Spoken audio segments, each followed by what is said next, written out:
Essa jovem fingiu ter se apaixonado pelo sedutor, o que acabou por salvar a sua vida após passar mais de 10 dias presa em um buraco no chão. O caso foi marcante, pois inicialmente suspeitava-se que ela tivesse fugido. Só mais tarde, quando conseguiu enviar uma mensagem para a mãe, informando que estava em um buraco, é que a polícia entrou em ação e a localizou. De forma inteligente, ela conseguiu avisar a mãe, o que resultou na descoberta de toda essa história. Elizabeth Schoff, na época com apenas 14 anos, morava com a sua família em uma casa de campo, próximo a um bosque, em Lugoff, na Carolina do Sul. No dia 6 de setembro de 2006, Elizabeth desceu do ônibus que a trazia da escola e ela precisava andar cerca de 200 metros até chegar em casa. Quando estava se aproximando de casa, um homem saiu da floresta e a abordou no meio da rua. Ela nunca tinha visto esse homem, mas ele estava vestido como policial e usava um distintivo da polícia. O homem disse que precisava conversar com ela, algemou seus braços e afirmou que ela estava presa. Ele disse que seu irmão mais novo, chamado Donnie, já estava preso e que ela deveria acompanhá-lo. Como ele mencionou o nome do irmão, ela não desconfiou de nada e seguiu o suposto policial. O que ela não sabia é que esse homem havia costurado ele mesmo um uniforme de policial e estava observando os passos dela há algum tempo.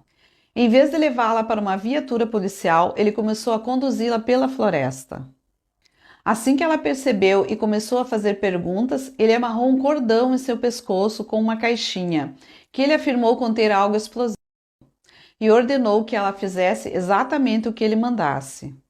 É importante ressaltar que quando a família percebeu que ela não havia chegado em casa naquela noite, foram até a polícia. No entanto, a polícia optou por não iniciar as buscas imediatamente, presumindo que poderia se tratar de uma fuga de adolescente. Desesperados, os pais decidiram então realizar buscas por conta própria, reunindo um grande grupo de voluntários para auxiliar nas buscas.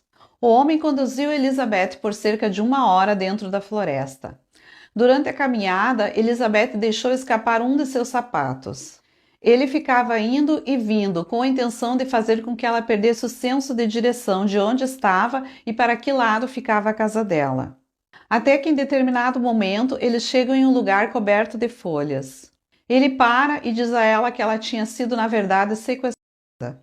Ele começa a tirar essas folhas e surge um alçapão no chão. Ele abre uma porta escondida e um bunker surge. Ela percebeu que ele estava armado. Ele usava um cinturão, na verdade, com muitas armas, e isso a deixou com muito medo e ela resolveu obedecer. Assim que ela entrou no bunker, o homem a seguiu e fechou a porta, acendendo uma luz alimentada por bateria. Ali ocorreu o primeiro de muitos que ela sofreria várias vezes ao dia ao longo dos 10 dias em que ficaria presa. Ele a mantinha presa por uma corrente em seu pescoço e presa ao telhado do bunker. O local estava equipado com um banheiro improvisado, comida e até uma TV alimentada por bateria. Na TV, ele assistia aos noticiários sobre o sequestro de Elizabeth e dizia a ela que ela nunca seria encontrada. Mas logo no dia seguinte ao sequestro, Elizabeth teve uma impressão diferente. Ela escutava helicópteros e passos sobre o bunker, inclusive conseguia ver a sombra das pessoas. Ela pensou em gritar, mas o homem advertiu que não o fizesse, pois ele a mataria. Quem Elizabeth viu e ouviu naquele dia, na verdade, foram os voluntários nas buscas, e não as autoridades policiais.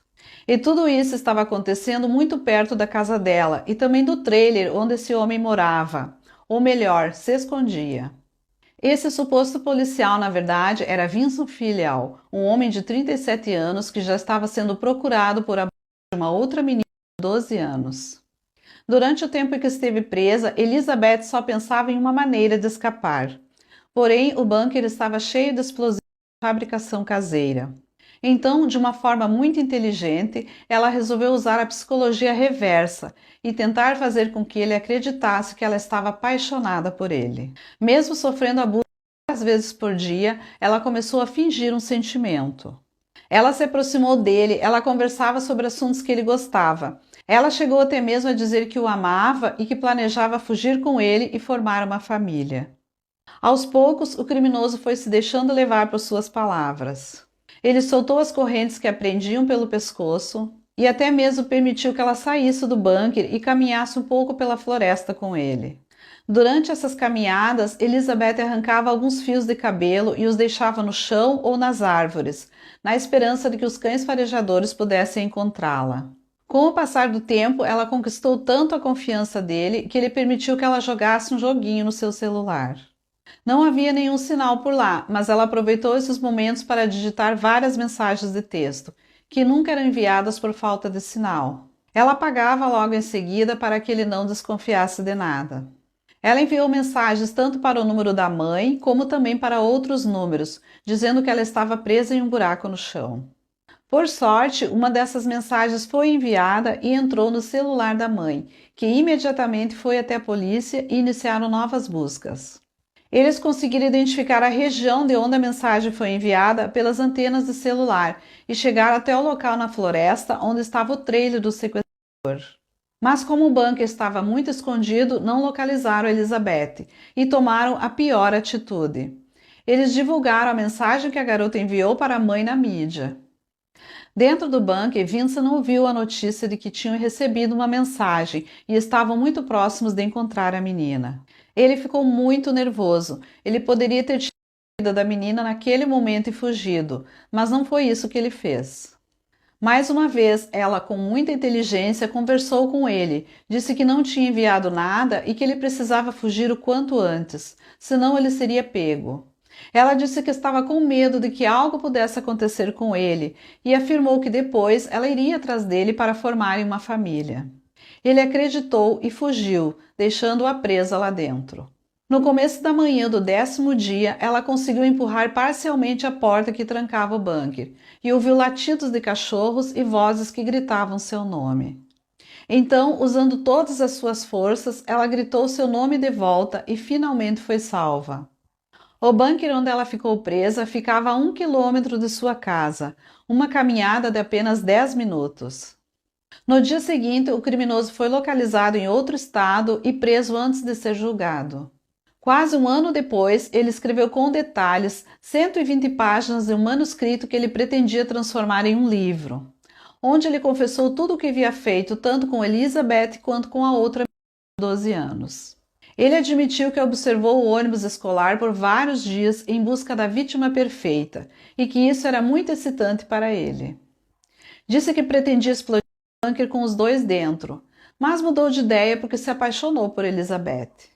Afirmou que sentiu que ela também gostava dele e que ela era uma garota selvagem que poderia ter fugido se ela quisesse. Chegou até mesmo a dizer que eles se divertiram muito juntos e que ela ficou lá porque quis. Esse manuscrito foi usado como prova contra ele no tribunal. No tribunal, Elizabeth disse que jamais esqueceria a sensação das correntes em seu pescoço e da dor que ela sentia. Ela pediu ao juiz para que ele permanecesse preso ao ponto dele nunca mais fazer isso a ninguém. O juiz prescreveu pena máxima por todas as 17 acusações contra ele e que deveriam ser cumpridas de maneira consecutivas, somando 421 anos de prisão. Em 4 de maio de 2021, Vincent faleceu na prisão com 51 anos de idade. A causa da morte não foi revelada.